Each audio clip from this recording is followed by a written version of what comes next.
গীতা সিরিয়ালের আজকের পর্বে তোমরা দেখবে এখানে মুখার্জি বাবু, অগ্নিজিৎ মুখার্জি বাবু কোর্টে বড়বাবুকে ফোন করে জানায় যে তিনি যেন গীতাকে এই কেসে কোনো প্রকার সাহায্য না করে। আর তখন গীতা বড়বাবুর কাছ থেকে মোবাইলটা কেড়ে নিয়ে বলে, আপনি তো এই কথাটা আমাকে বাসায়ই বলতে পারতেন, এখানে কেন বলছেন? তারপর অগ্নিজিৎ মুখার্জি বলে, আমি তোমাকে বলেছিলাম কিন্তু তুমি শোনোনি আমার কথা। তারপর এখানে ব্রজবালা এসে বলে সে যেন গীতাকে সাহায্য করে এই কেসে, কিন্তু অগ্নিজিৎ মুখার্জি বলে, না আমি গীতাকে সাহায্য করব না, বরং আমি গীতার বিরুদ্ধে এই কেসে লড়ব।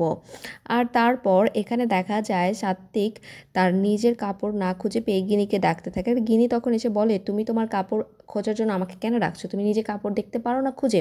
আর তখনই স্বস্তিক তাকে ফোন করে এবং রোম্যান্টিক কথাবার্তা বলে। তারপর গিনি তাকে বলে, আমি এখন ডেটে যাচ্ছি, রোম্যান্টিক ডেটে বাইকে করে যাচ্ছে। আর এইসব শুনে সাত্বিক এখানে ভীষণ রেগে যায়।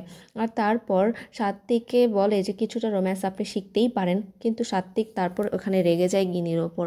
আর এদিকে দেখা যায় সবাই, অঙ্কিত চলে এসেছে মুখার্জি বাড়িতে। আর এখানে সবাই মিলে উৎসবের জন্য প্রস্তুতি নিচ্ছে, সবাই খেলার জন্য প্রস্তুতি নিচ্ছে। তারপর অগ্নিজিৎ মুখার্জি বলে, যদি আমরা ছেলেরা হেরে যাই তাহলে আজকে আমরা রান্না করব।